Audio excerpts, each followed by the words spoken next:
The bus screeched to a halt on a bustling city street, its doors hissing open to the cold morning air. Among the crowd of passengers stepping on was Clara Hayes, a poised woman in her 70s whose quiet strength belied the storm about to erupt. What began as a routine commute turned into a shocking display of prejudice when the bus driver, Malcolm Wright, barked at her to move to the back of the bus without reason or justification. But Clara wasn't one to back down. The tension was palpable as passengers exchanged uneasy glances, and silence filled the air, thick and suffocating. Malcolm's demands grew louder, his frustration turning into anger, yet Clara remained calm, her resolve unshaken. Little did anyone know her refusal to comply would spark an uproar that would be seen, shared, and discussed by millions. This wasn't just a dispute over a seat. It was a battle for dignity, justice, and the right to belong. Before we dive deeper into Clara Hayes' compelling story of courage and defiance, comment below where you're watching from today. And if this story captures your attention, inspires you, or moves you, don't forget to hit subscribe so you won't miss more powerful stories like this one. The downtown streets were alive with the sounds of rustling city honking horns, muffled chatter, and the rhythmic clatter of heels on concrete. Among the morning crowd was Clara Hayes, a dignified woman in her early 70s. Her posture was impeccable, her shoulders squared, and her step deliberate as she approached the looming city bus. The November chill had painted the air with frosty breaths, but Clara seemed unaffected. Her simple gray coat, buttoned neatly, and her favorite leather bag clasped tightly in her hands. Bookmark? The bus doors hissed open, releasing a mechanical groan as commuters shuffled forward. Clara stepped aboard, nodding politely at the driver, Malcolm Wright. Malcolm barely glanced at her. His face was etched with a permanent scowl. His uniform stretched across his broad frame, and his eyes flickered with irritation as Clara deposited her fare. She took her time, ensuring her footing was steady on the slightly wet steps. "Hurry it up," Malcolm barked, his tone as sharp as the cold outside. His words sliced through the air, causing a few heads to turn. Clara paused, her gaze momentarily meeting his. Her calm demeanor didn't falter. She adjusted the strap of her bag and moved toward an open seat at the front of the bus. The passengers were mostly quiet, their faces hidden behind scarves or illuminated by the dull glow of their phones. Not a word passed between Clara and Malcolm as the bus lurched forward, its movement sudden and jerky. Clara gripped the metal pole to steady herself. Her eyes, sharp and observant, scanned the rows of seats. She chose one near the front, a spot she felt she had every right to occupy. But Malcolm's gravelly voice sliced through the silence once more. "Not there," he called, loud enough to make the other passengers lift their eyes momentarily from their distractions.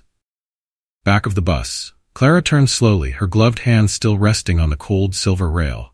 Her expression was calm but resolute. "Excuse me," she replied, her voice steady.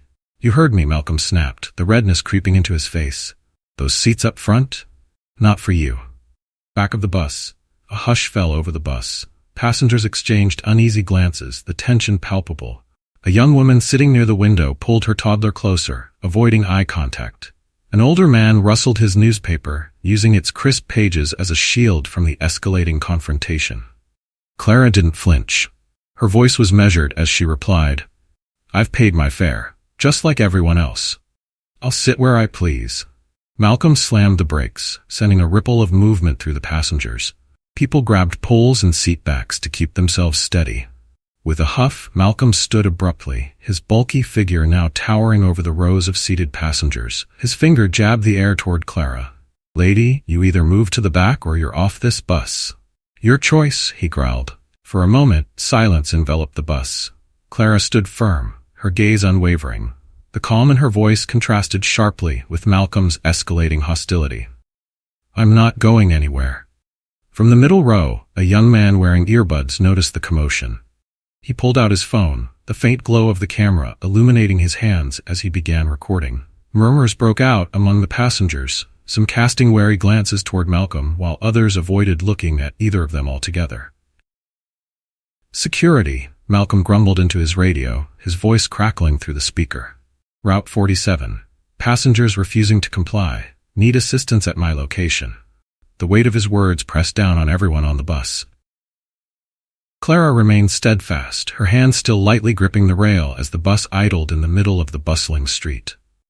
The quiet determination in her eyes seemed to grow stronger, as Malcolm's frustration boiled over. "Why is this such a big deal?"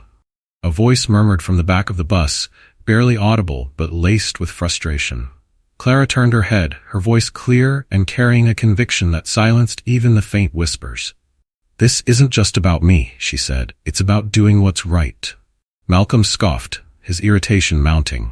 "Spare us the speech, lady," he snapped. "You're off this bus the second security gets here." A little boy sitting with his mother near the front tugged on her sleeve, his loud whisper cutting through the tension. "Why is the driver yelling at her, Mommy?" The mother hushed him quickly, her nervous glance darting toward Malcolm. Clara caught the boy's curious gaze and smiled gently. "Sometimes standing up for what's right makes people uncomfortable," she said softly, her voice warm despite the coldness of the moment. Malcolm's patience had clearly worn thin. "Don't talk to him," he barked. His booming voice caused passengers to flinch.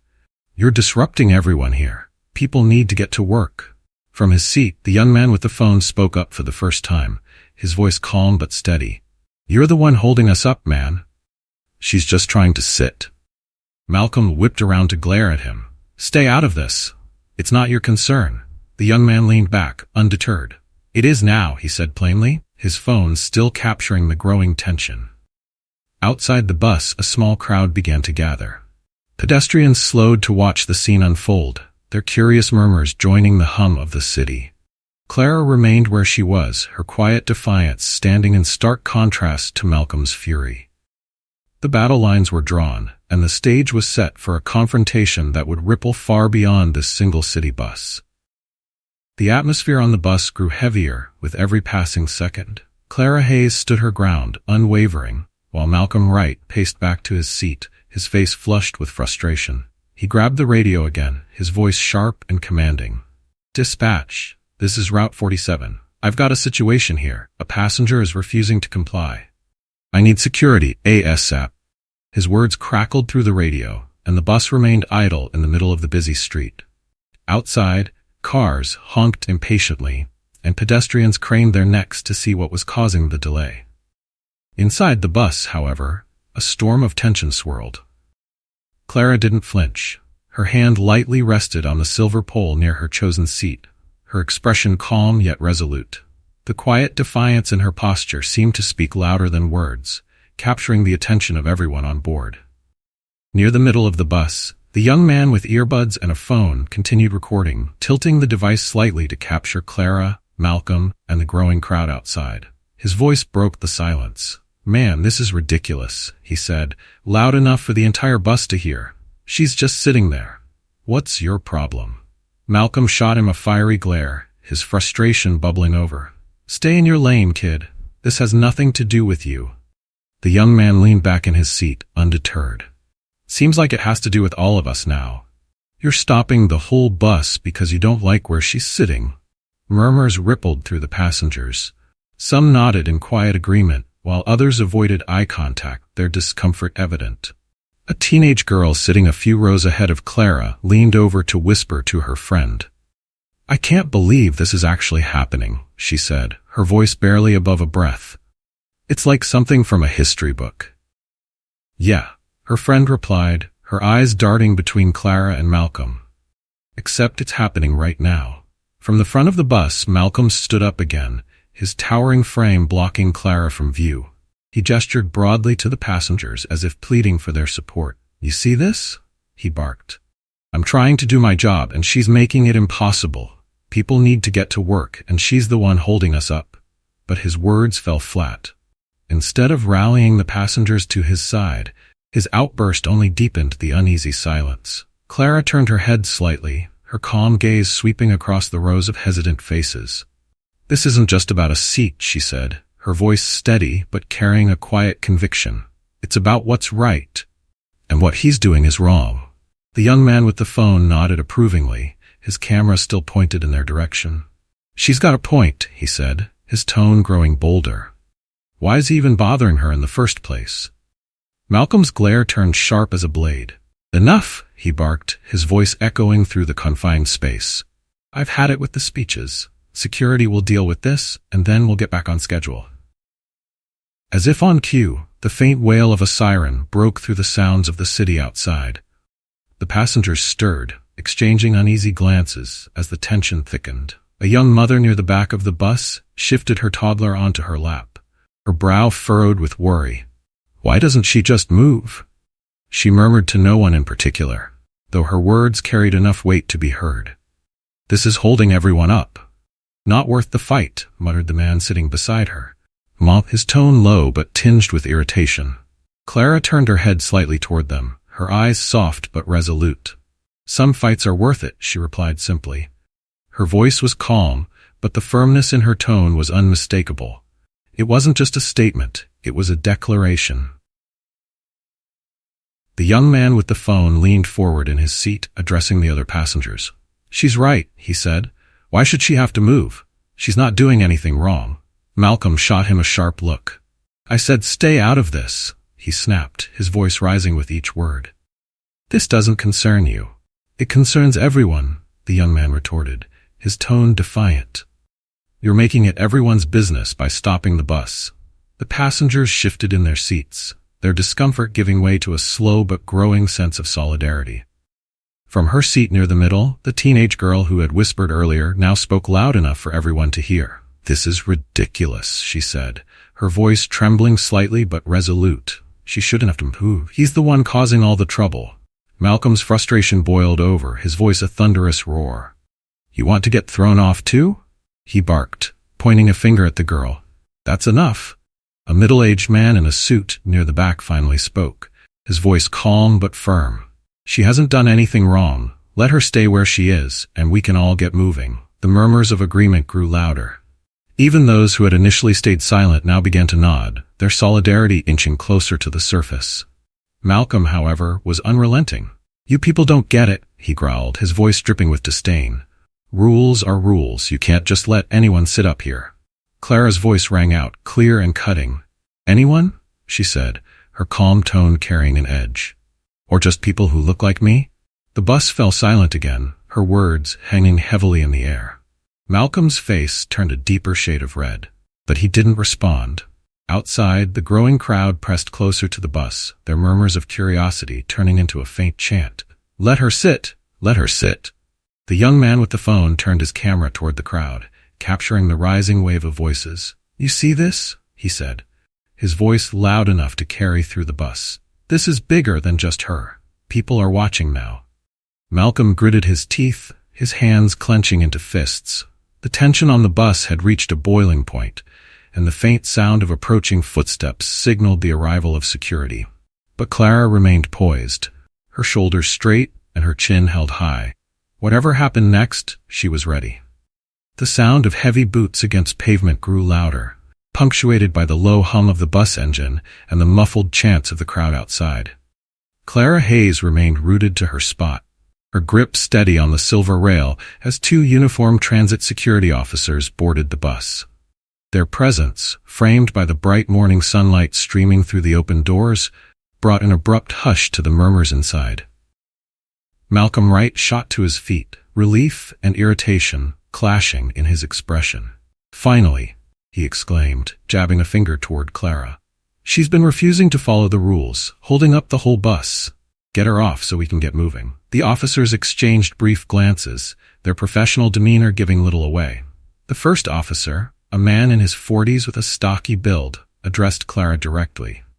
Ma'am, he began, his tone measured. We've been called here because the driver claims you're refusing to comply with instructions. Can you tell us your side of the story? Clara met his gaze with unwavering resolve. Her voice, calm but firm, carried across the silent bus. I paid my fare, like everyone else here, she explained. I chose a seat near the front because it was available. The driver told me to move to the back, but he gave no valid reason. I have the right to sit where I choose. Malcolm scoffed loudly. She's lying. These seats are for priority passengers, and she doesn't belong here. Clara's eyes sharpened as she turned toward him. Priority for whom? She countered, her words precise. I'm a senior citizen. By all measures, I qualify. Or are there other criteria I don't meet? The officer's hesitation was telling. He shifted uncomfortably, his expression briefly betraying the unease he felt under the watchful eyes of the passengers and the camera lenses from outside. The second officer, a younger woman with a clipboard, stepped forward. "Ma'am," she said gently, "the easiest way to resolve this would be to move to another seat. We're just trying to de-escalate the situation." Clara's shoulders straightened, her posture unyielding. "I'm not the one escalating anything," she replied. "This is about more than just a seat. If I move now, I'm giving him permission to treat people like this again. And I won't do that." A ripple of murmurs passed through the passengers. The teenage girl from earlier stood up again, her hands trembling as she gripped the back of her seat for balance. "She's right," the girl said, her voice growing steadier with every word. "Why should she have to move? He's the one being unreasonable." "Sit down," Malcolm snapped, his face flushing with anger. "Unless you want to get kicked off too." The first officer raised a hand, cutting through the rising tension. "Driver, we'll handle this," he said firmly, his tone leaving no room for argument. He turned back to Clara. "Ma'am, are you absolutely sure you won't consider moving? It might make things easier for everyone." Clara's voice didn't waver. "Easier for him, maybe, but not for everyone, and definitely not for me." The young man with the phone chimed in, his tone laced with defiance. "She's not moving, and she shouldn't have to. Do you think people aren't going to see this? The whole world's watching." Malcolm whipped around, his glare sharp enough to cut steel. "You're making this worse with that damn phone. Turn it off. Disrupting." The young man smirked, his camera still trained on the scene. "Nah, I'm documenting. There's a difference." The chant from the crowd outside grew louder, their voices carrying through the open doors of the bus. "Let her sit! Let her sit!" Pedestrians gathered, some raising their phones to record the unfolding drama. A few waved makeshift signs hastily scrawled with words like "Justice" and "Stop the Hate." Malcolm's frustration boiled over, his knuckles white as he gripped the edge of his seat. "This is insane," he muttered under his breath, his voice audible enough to carry. "Why is everyone so worked up over one seat?" Clara turned to face him, her gaze steady. "It's not just one seat," she said. "It's about dignity. It's about fairness. And it's about making sure people like you understand that we all belong here." Her words hung in the air, heavy with meaning. The passengers sat straighter, their silence no longer rooted in hesitation but in solidarity. Even those who had initially avoided taking sides now seemed to shift subtly in her favor. The officers conferred in hushed tones near the door, their faces drawn with concern. They clearly felt the weight of the situation, the growing unrest outside and the quiet but undeniable force of Clara's defiance inside. The first officer finally turned back to Malcolm, his tone firm. "Driver, we need to think carefully about how we handle this." Malcolm threw up his hands in exasperation. "Think carefully? I've already told you how to handle it. She needs to get off my bus." The officer's expression hardened, "And if we try to remove her, we risk escalating this even further. Do you see that crowd outside? They're not on your side, and neither are most of your passengers." A flicker of doubt crossed Malcolm's face, but he quickly masked it with indignation. "This is my bus," he growled. "I make the rules." Clara's lips curved into the faintest of smiles. "Not anymore," she said, her voice low but powerful. The young man with the phone tilted his camera to capture the crowd outside, now swelling with people. "You see this?" he said loudly, his tone triumphant. "This is what standing up looks like. This is what history looks like." Malcolm clenched his jaw, his authority slipping further with every second. The officers exchanged another glance, clearly caught between the simmering tension inside and the roaring demand for justice outside. Finally, the second officer addressed Clara. "Ma'am," she said softly, "we're working on resolving this. Please stay seated." Clara inclined her head slightly, her composure as steady as ever. "I wasn't planning on moving." Outside, the chant reached a fever pitch, the crowd's voices echoing through the bus. "Let her sit! Let her sit!" The moment was electric, a standoff between an unyielding woman and a crumbling facade of authority. Clara Hayes, with her quiet dignity, had become the immovable force that no amount of bluster or intimidation could shift. And everyone, from the passengers on the bus to the growing crowd outside, was watching. The air inside the bus was thick with tension. Clara Hayes sat poised near the front, her hands resting lightly on her lap, her calm demeanor an unshakable anchor amidst the growing storm. Malcolm Wright, the bus driver, was visibly unraveling. His heavy breaths filled the uneasy silence as his frustration reached its boiling point. Meanwhile, outside, the chants of the crowd grew louder, their rhythm pounding like a drumbeat.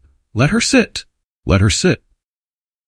Inside, the young man with the phone continued recording, his lens capturing every movement, every word. "You see this?" he said loudly, angling his camera to sweep across the rows of passengers. "This is what standing up looks like. This woman's making history." Malcolm slammed his fist against the dashboard, the sharp thud startling the passengers.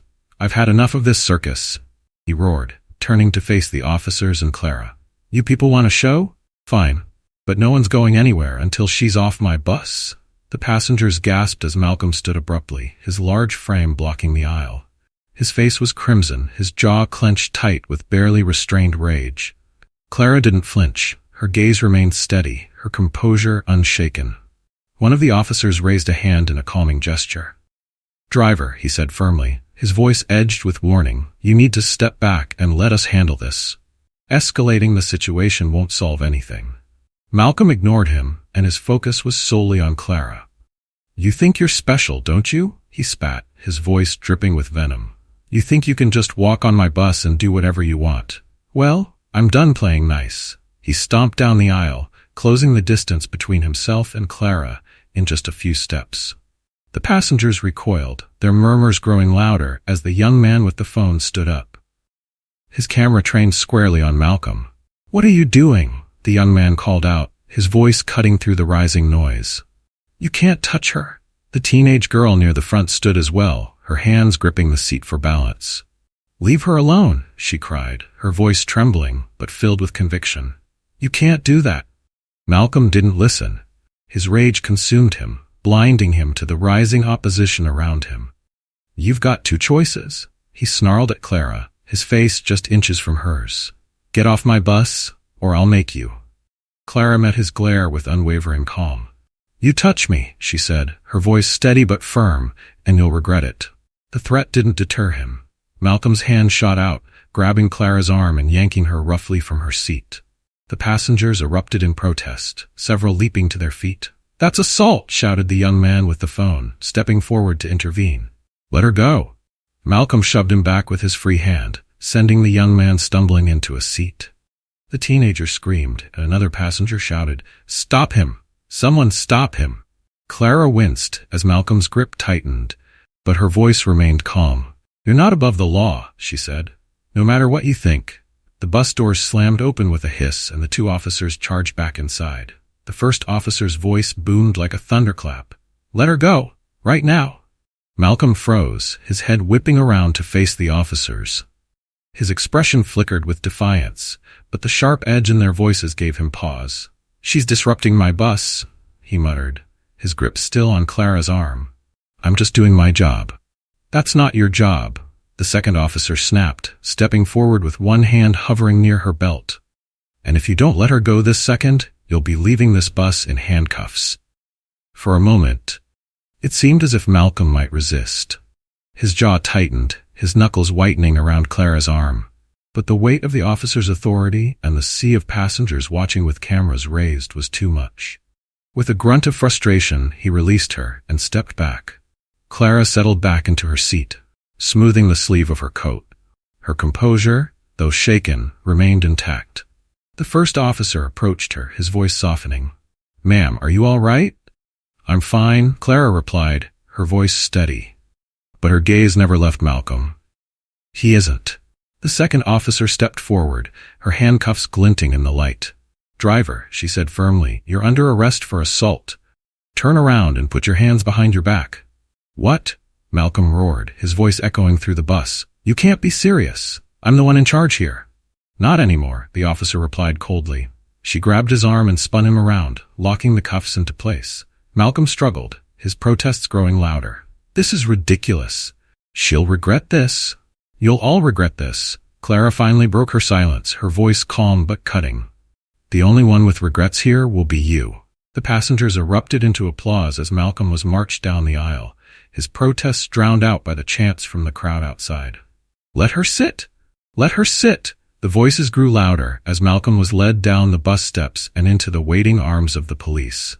Cameras flashed, and a reporter shouted questions as he was loaded into the back of a squad car, his face a mask of rage and disbelief. Inside the bus, the atmosphere shifted. Relief and triumph filled the space where tension and fear had once reigned. The teenage girl clapped her hands together, her grin wide. Finally, some justice. The young man with the phone turned his camera back to Clara. "Ma'am," he said, his voice filled with admiration. "That was incredible. You're a legend." Clara gave him a faint smile, her composure softening for the first time. "Good," she said. "Maybe this will make people think twice before staying silent." The officer who had arrested Malcolm stepped back onto the bus, addressing Clara directly. "Ma'am, we'll make sure this gets documented properly. Do you want to press charges?" Clara's voice was firm. "Absolutely." The officer tipped his hat. "We'll handle the rest from here. You just sit tight." As the bus doors closed and the chants of the crowd outside continued to echo, Clara Hayes leaned back in her seat, her shoulders finally easing. The fight wasn't over yet, but for the first time, the tide had turned in her favor. The bus finally began moving again, but the energy inside it was far from ordinary. A replacement driver, a young woman with kind eyes and a steady demeanor, had taken over. She handled the vehicle with precision, but her gaze occasionally flickered toward the rearview mirror, observing Clara Hayes and the passengers still buzzing with murmurs of approval. Outside, the crowd lingered, their chants of "Let her sit!" shifting into cheers and applause as the squad car carrying Malcolm Wright disappeared into the distance. Inside, the teenage girl from earlier approached Clara cautiously, her backpack slung over one shoulder. "Ma'am," she said, her voice a mix of nervousness and awe.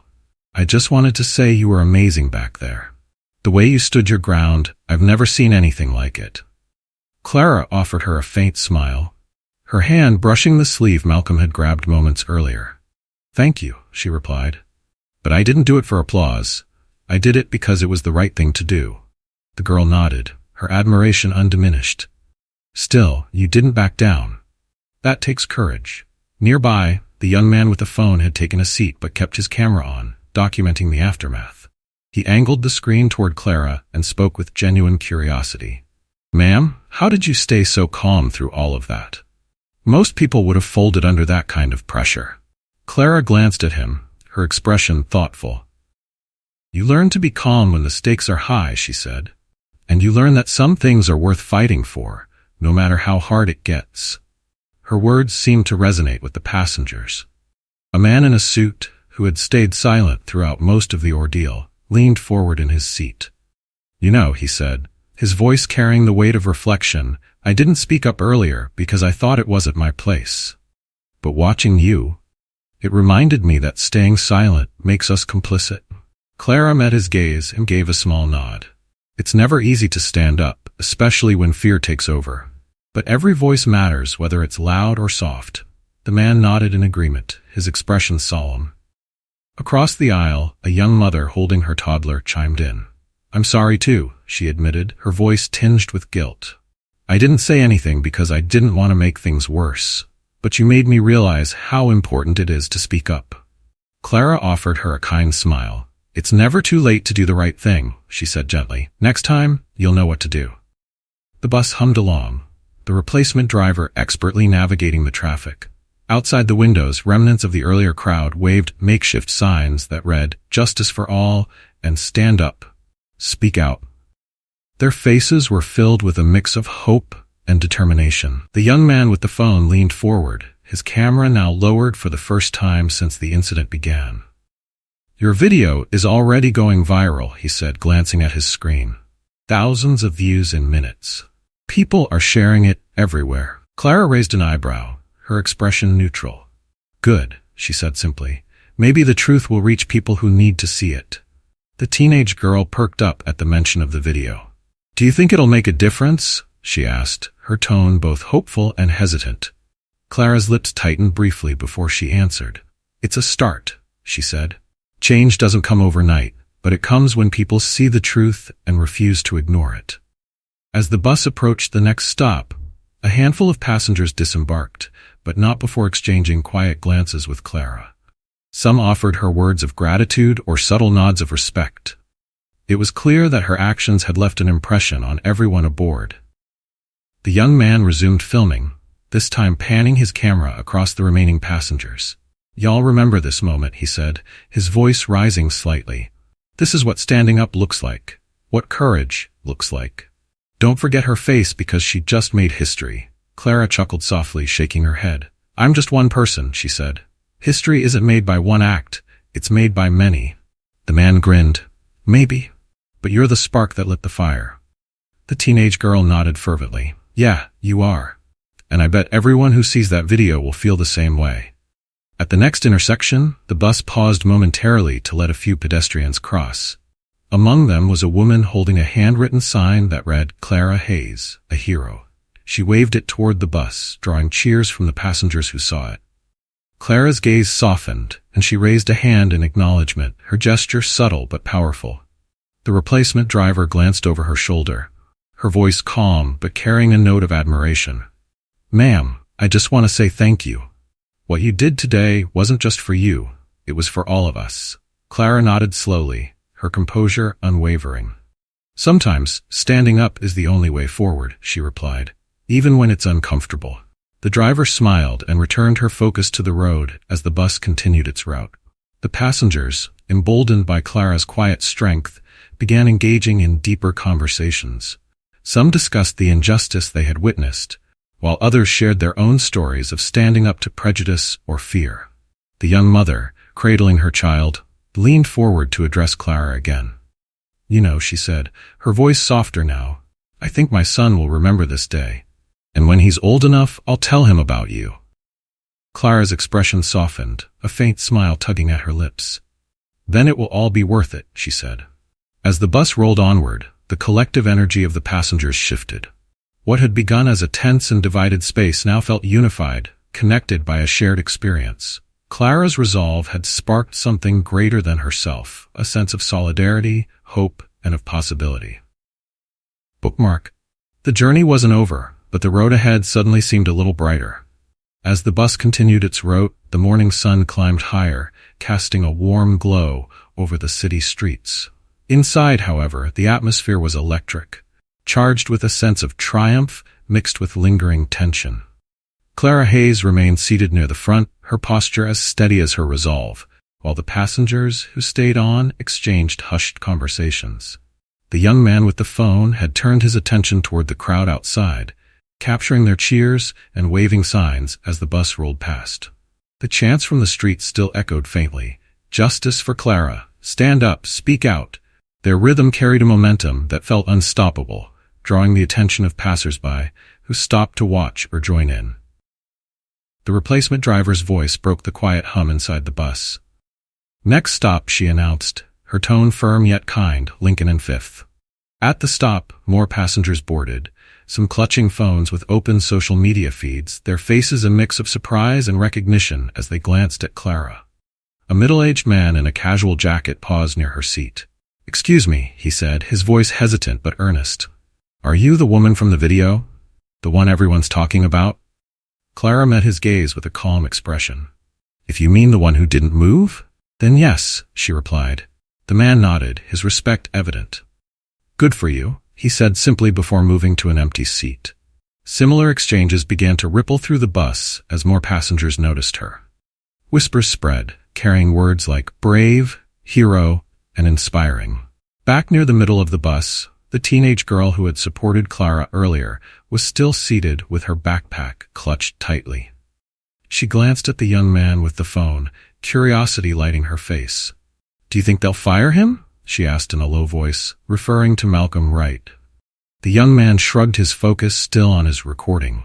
"Hard to say," he replied. "But after what happened, it's going to be tough for him to keep his job." Their conversation caught Clara's attention, and she turned her head slightly. Her voice was measured as she spoke. "Firing him might solve part of the problem," she said. "But it's not just about one person. It's about making sure the system that allowed him to act this way is held accountable too." The teenage girl looked thoughtful for a moment, then nodded slowly. "So, what happens next?" Clara's lips tightened briefly. "I press charges," she said. And I make sure this doesn't get swept under the rug. The beat pulled two to another stop, this time slowing in front of a bustling intersection. A small group of people stood on the corner, holding makeshift signs that read "Accountability Now" and "End Discrimination." Among them was a local news reporter, her microphone ready as a cameraman stood poised to capture the scene. She waved toward the bus, her expression a mix of urgency and anticipation. The replacement driver opened the doors, and the reporter stepped aboard, her eyes immediately scanning for Clara. Spotting her near the front, she approached cautiously, mindful of the tension still lingering in the air. "Miss Hayes," she said, her voice professional but warm, "I'm Sarah Dawson with Channel 9 News. I was wondering if you'd be willing to share your story." Clara regarded the reporter with a steady gaze. "I think my story is already out there," she replied, gesturing toward the young man's phone, which was still capturing every moment. Sarah nodded but pressed gently. "Even so, your voice matters. People are rallying behind you, and they want to hear from you directly." Clara considered this for a moment, then inclined her head slightly. "All right," she said. "But only because this isn't just about me. It's about everyone who's ever been made to feel like they don't belong." The reporter nodded, motioning for her cameraman to begin recording.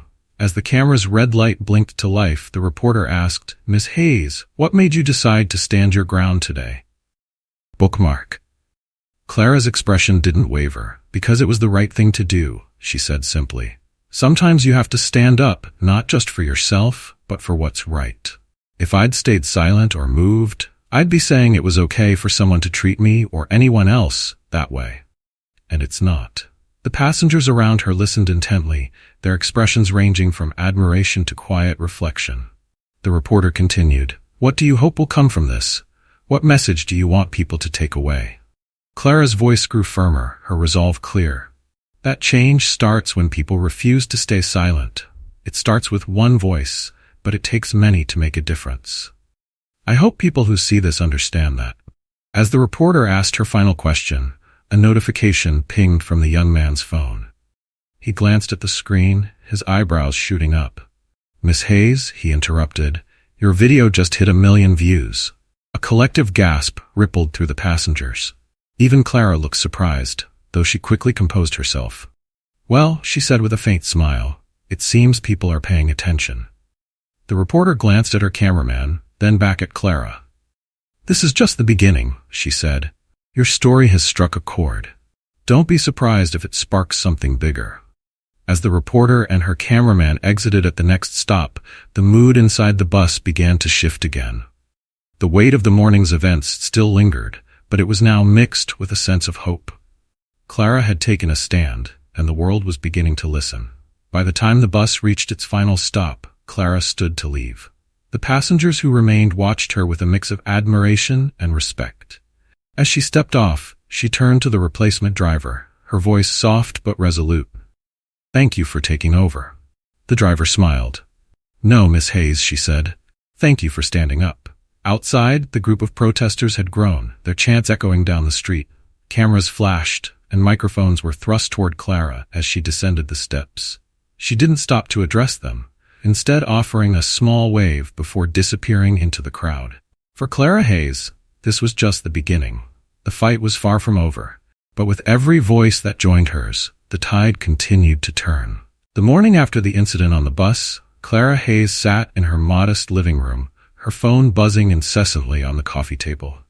News about her confrontation with Malcolm Wright had spread like wildfire.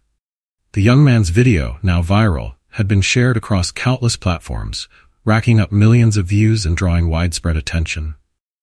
Social media was abuzz with hashtags like Justice for Clara, Stand with Clara, and End Discrimination. Bookmark. Clara glanced at her phone, overwhelmed by the flood of messages. Reporters, activists, and community leaders were all reaching out, wanting interviews or offering support. Though the world seemed to rally behind her, Clara remained focused on the road ahead. The fight wasn't over. It was only beginning. Her thoughts were interrupted by a knock at the door. She stood, smoothing the front of her blouse, and opened it to reveal Angela Monroe, a civil rights attorney who had contacted her the night before. Angela was in her mid-30s, sharply dressed in a tailored suit that exuded professionalism and determination. "Miss Hayes," Angela began, extending a hand. "It's a pleasure to finally meet you.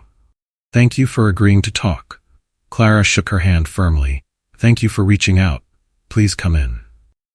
Angela stepped inside, setting down a leather briefcase and spreading out documents across the coffee table. She wasted no time diving into the matter at hand. "I've reviewed the video and the initial reports," she said. "What happened to you wasn't just unacceptable, it was unlawful.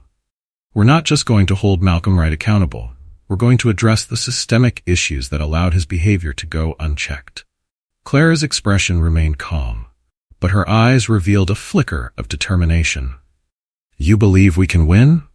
Angela nodded confidently. "With the public on our side and the evidence we have, yes. But the transit authority won't go down without a fight. They'll try to discredit you, frame this as a misunderstanding, and minimize the broader issues. We need to be prepared." Clara folded her hands neatly in her lap. "What do we need to do?" Angela's eyes gleamed with focus. "First, we file charges against Wright for assault, but we also go after the transit authority for negligence. He has a history of complaints, racial profiling, verbal abuse, and even incidents similar to yours. And yet, they kept him on the job." She pulled out a thick file labeled Transit Authority Misconduct Complaints and flipped it open. 5 complaints over the past 5 years, she explained.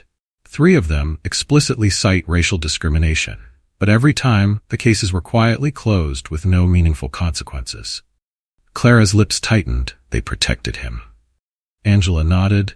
"Exactly. That's what we're going to expose." Over the next few days, Clara and Angela worked tirelessly to prepare for the legal battle. Witnesses from the bus began coming forward, many of them emboldened by Clara's courage. The teenage girl, the young man with the phone, and even some passengers who had stayed silent during the confrontation offered their testimonies. "I was scared to speak up at the time," admitted a middle-aged woman who had been seated near the back of the bus. "But watching her stand up like that, it made me realize I couldn't stay silent anymore." The young man who had recorded the video became a pivotal ally. Not only did he provide his footage, but he also testified about Malcolm's escalating aggression. "He wasn't provoked," the young man said during a pretrial meeting with Angela. "She didn't do anything wrong. He just lost it." The teenage girl, though nervous, shared a powerful account of the incident. "He yelled at her to move," she said, "but when she stood her ground, he grabbed her. That's when I knew I couldn't stay quiet." Each testimony painted a damning picture of Malcolm's behavior, but it also revealed a larger problem, a system that had failed to hold him accountable for years. As the trial date approached, the Transit Authority released a carefully worded statement. "We regret the incident involving Miss Hayes," it read. "We are committed to ensuring fairness and inclusivity across all operations. A thorough review of our policies is underway." The statement, however, did little to quell public outrage. Activists and community leaders criticized it as hollow, accusing the Transit Authority of prioritizing damage control over meaningful change. Protests sprang up outside their headquarters, with demonstrators demanding tangible actions such as mandatory anti-bias training and the establishment of an oversight committee. Meanwhile, Malcolm's lawyer took a different approach, holding a press conference to defend his client. Mr. Wright was simply enforcing policy, the lawyer claimed. The viral video does not show the full context of the situation. This has been blown out of proportion. Clara watched the broadcast with Angela, her jaw tightening. "Enforcing policy?" she repeated, her voice edged with disbelief. "They really think people will buy that?" "They're desperate," Angela replied with a faint smirk. "That's a good sign. It means they know they're losing." When the trial finally arrived, the courthouse buzzed with activity. Protesters filled the steps outside, holding signs that read, "Justice for Clara and accountability now."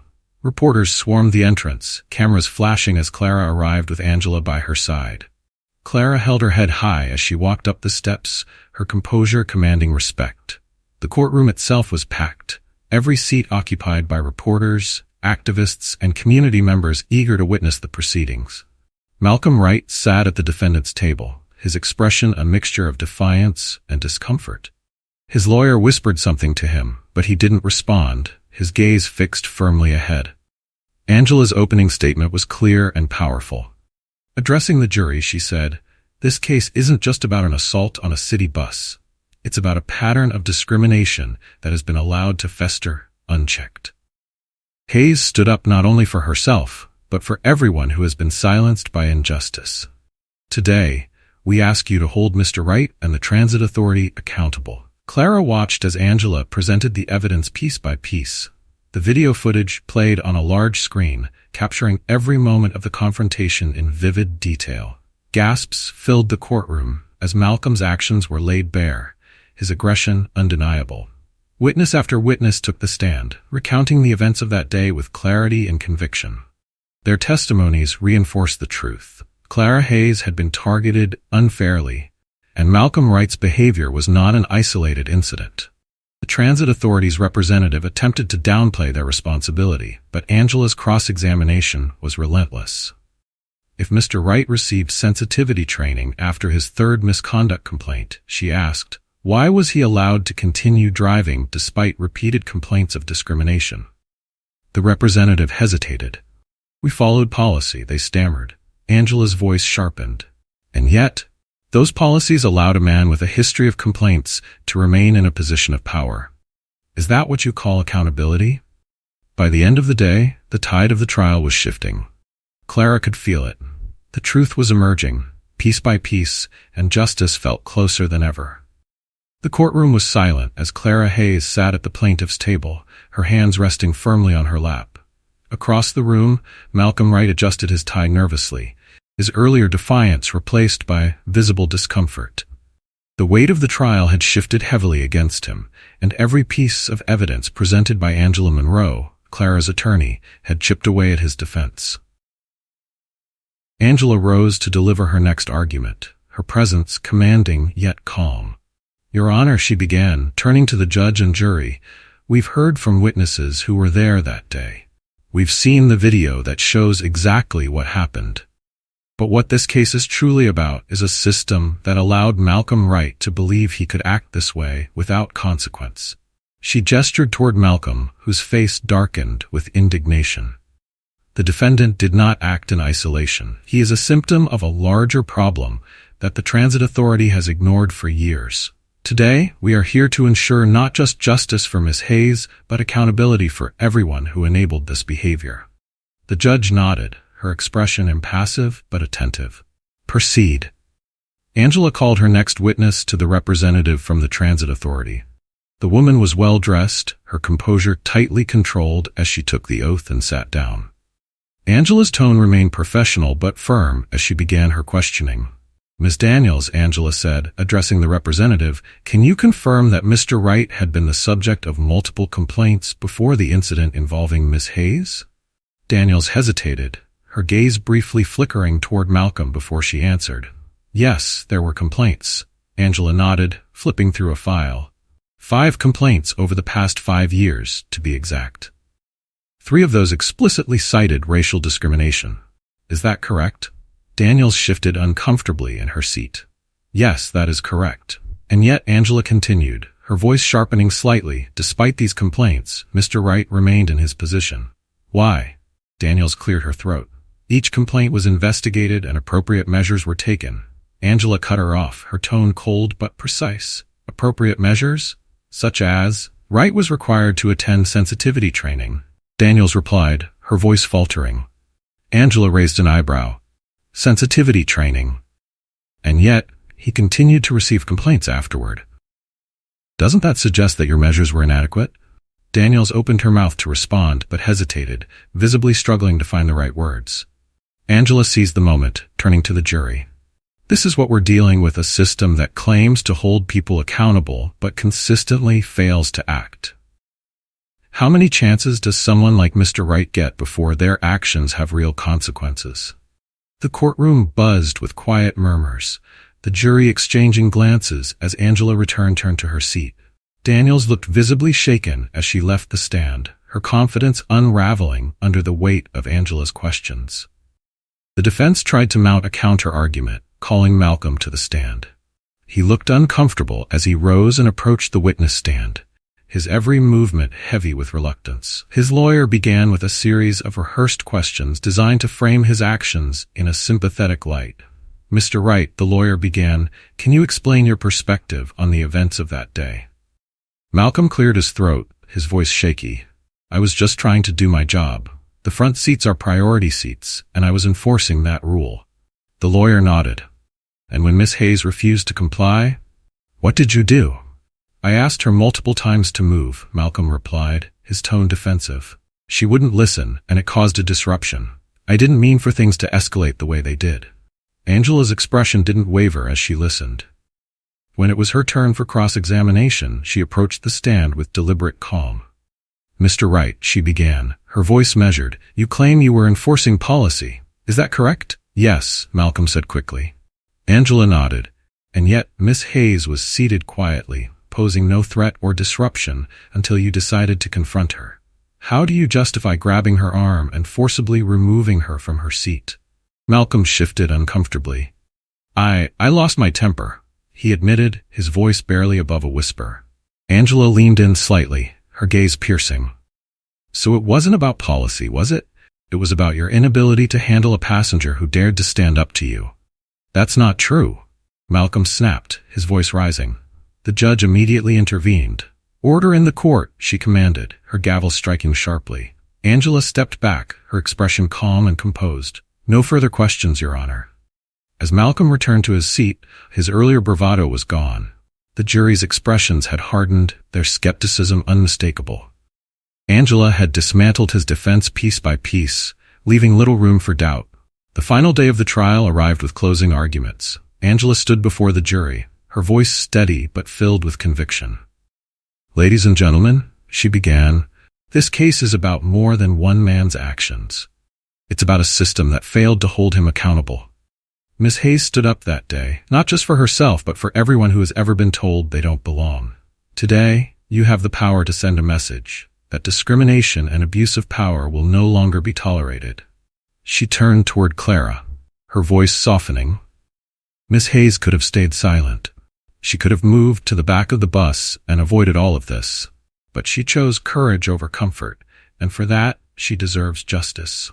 The defense's closing argument was notably weaker. Malcolm's lawyer repeated his earlier points, framing the incident as a misunderstanding and urging the jury to consider his client's intentions. But the passion and clarity of Angela's argument had already left its mark. The jury deliberated for hours, their expressions tense as they returned to deliver the verdict.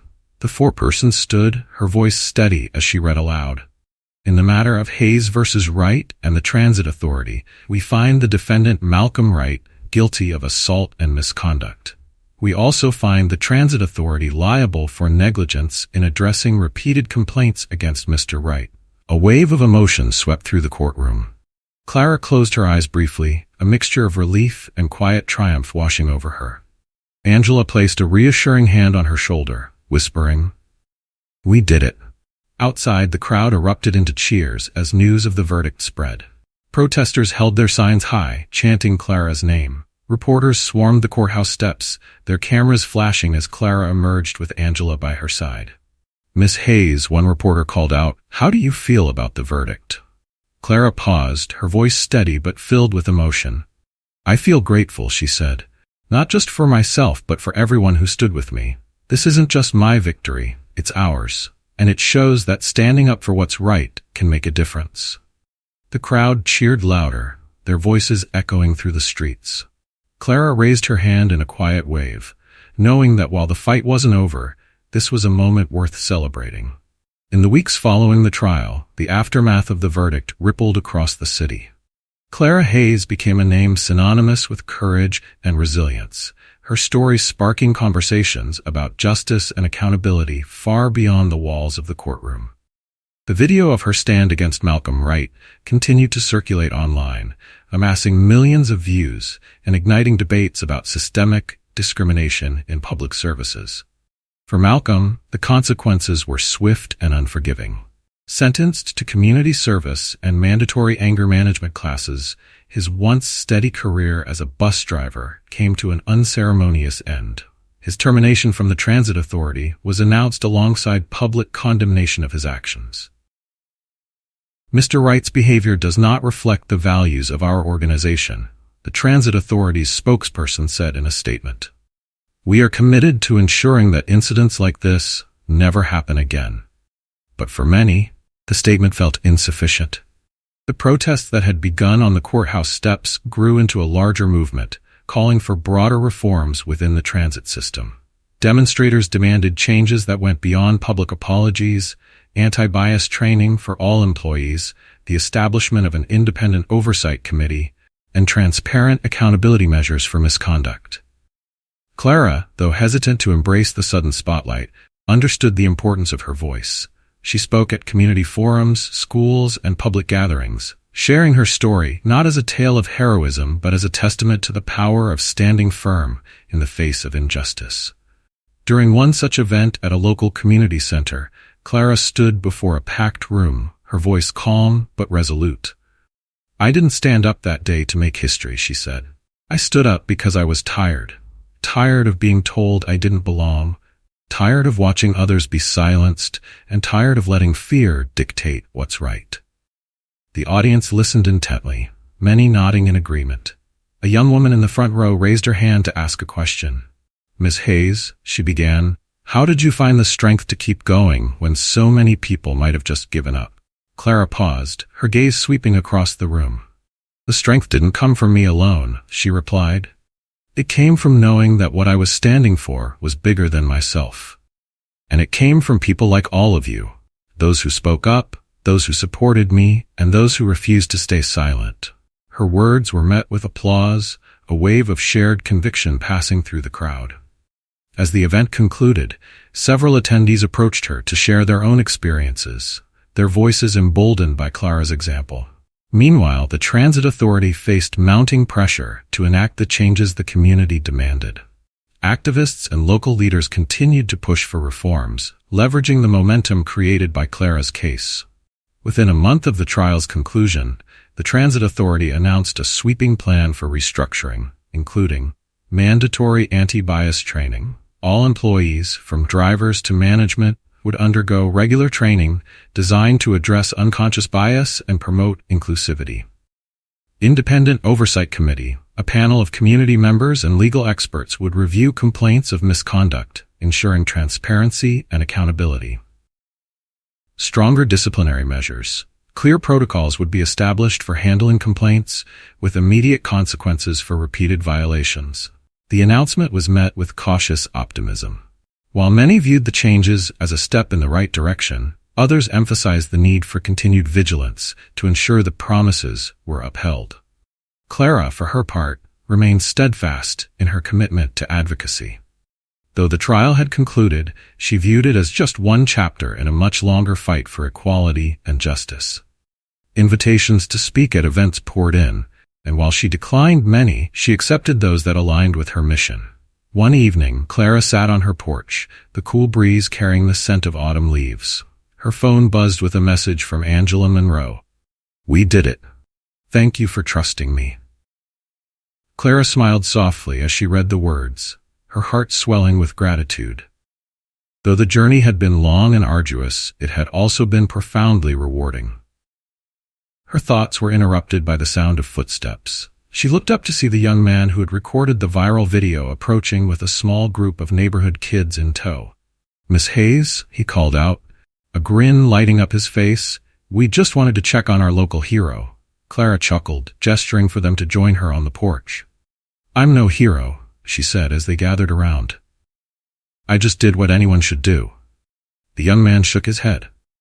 You say that, but not everyone would have had your courage. That's why people look up to you. One of the kids, a girl no older than 10, chimed in. My mom says you're a legend, she said shyly. She showed me your video. She said it taught her to be brave. Clara's smile widened and she leaned forward slightly. And what about you? She asked gently. Do you feel brave? The girl nodded enthusiastically. I think so. And if I ever see something wrong, I'll try to stop it. Just like you. Clara felt a warmth spread through her chest. That's all I could ever hope for, she said. As the evening wore on, the group eventually dispersed, leaving Clara alone once more. She leaned back in her chair, her gaze drifting toward the horizon where the last rays of sunlight painted the sky in shades of amber and violet. The fight was far from over. There would always be new challenges to face and new injustices to confront. But for the first time, Clara felt a profound sense of hope. The voices that had once been silent were now speaking out, and the strength of their collective determination was undeniable. Her phone buzzed again, this time with another message from a community leader inviting her to speak at a local rally. Clara read it and nodded to herself, already thinking of the words she would share. Change didn't come easily, she knew, but it always started with one voice willing to say, "This is not right." And sometimes, that voice was all it took to spark a revolution. The sun dipped below the horizon, casting the city in a soft, amber glow. In her quiet home, Clara Hayes reflected on the whirlwind of events that had unfolded in the weeks since her stand on the bus. Though life had largely returned to normal, the ripples of her defiance continued to spread, inspiring countless others to confront injustice in their own lives. Clara sat at her dining table, a cup of tea steaming gently in her hands. On the wall across from her hung a framed newspaper clipping, its bold headline declaring, "Justice for Clara, a victory for us all." Below it, a photograph captured the moment she stepped out of the courthouse, surrounded by supporters and holding her head high. The photo had become a symbol of resilience, shared widely alongside messages of hope and determination. Her phone buzzed on the table, drawing her attention. It was another message, this time from a college student who had seen her story and wanted advice on how to address discrimination on their campus. Clara read the message carefully, her expression softening. She had received dozens like it, each one a reminder that her stand had resonated far beyond that single bus ride. Clara's resolve had turned her into a reluctant icon. Though she had never sought the spotlight, she recognized the importance of her role. Speaking engagements became a regular part of her life, each one an opportunity to share her story and empower others to find their voice. At one event at a local high school, Clara addressed a room full of teenagers, their faces bright with curiosity and admiration. "Courage doesn't always look the way you think it does," she told them. "It's not about being loud or bold. Sometimes, it's just about refusing to move when the world is trying to push you back." A student raised his hand, his expression serious. "But what if it's scary?" he asked. "What if you're afraid no one will stand with you?" Clara nodded, understanding his apprehension. "It's always scary," she replied, "but courage isn't the absence of fear, it's standing up despite it. And you'd be surprised how often one voice can inspire others to join you. Even if it feels like you're alone at first, you're never truly alone." Her words stayed with the students long after the event ended, sparking conversations and a newfound determination to address injustices in their own lives. As Clara's story continued to gain traction, it became clear that her stand on the bus had grown into something much larger. The hashtag Justice for Clara evolved into a rallying cry for movements addressing systemic racism, workplace discrimination, and other forms of injustice. Clara often marveled at how her act of defiance had inspired such widespread action. She saw videos of protests across the country, signs bearing messages like "Stand up, speak out, and one voice can change the world." Her inbox overflowed with messages of gratitude, personal stories, and pledges to continue the fight for equality. During one interview with a prominent journalist, Clara was asked how she felt about the impact of her story. "I'm humbled," she said, her voice steady but reflective. "But the truth is, this fight isn't about me. It's about all of us. It's about the mother who's too afraid to speak up, the teenager who feels invisible, the worker who's been told their voice doesn't matter. My story is just one of many, and I hope it reminds people that their voice matters too." The journalist leaned forward, intrigued. "And what would you say to someone who feels powerless to make a difference?" Clara's gaze was unwavering. "I'd tell them that change starts small," she said. "It starts with one step, one choice, one stand. And even the smallest act of courage can create a ripple that grows into something much bigger." Though Clara remained grounded in her everyday life, she embraced her role as a catalyst for change. She began working with local organizations to address systemic issues in public transit, advocating for fairness and accountability. She also partnered with schools and community centers, helping to develop programs that taught young people about the power of standing up for what's right. One evening, Clara attended a community meeting organized by the Independent Oversight Committee established after her case. The room was filled with diverse voices: activists, transit employees, and everyday citizens united by a shared commitment to change. As Clara listened to the discussions, she felt a sense of pride. This was the real victory, not just her own justice, but the collective effort to build a better, fairer system for everyone. Bookmark. When it was her turn to speak, Clara stood, her voice calm yet filled with conviction. "What happened to me was painful," she began, "but it led to something powerful. It showed me that when we come together, we can challenge that seem unchangeable. We can hold people accountable. And most importantly, we can make sure no one else has to go through what I did." The room erupted into applause, a testament to the impact of her words and her journey. As Clara reflected on her journey, she often thought of the passengers on the bus that day. Some had stayed silent, others had spoken up, and a few had taken action. It reminded her that change required all kinds of courage, quiet, loud, and everything in between. One day, as she walked through her neighborhood, a young boy ran up to her, clutching a poster he had drawn for school. On it was a simple but powerful message: "Stand up for what's right." "My teacher told us about you," the boy said, his eyes wide with admiration. "She said you're a hero." Clara knelt to meet his gaze, her expression gentle. "I'm no hero," she said. "I'm just someone who decided enough was enough." "But do you know what's special about that?" The boy shook his head, curious.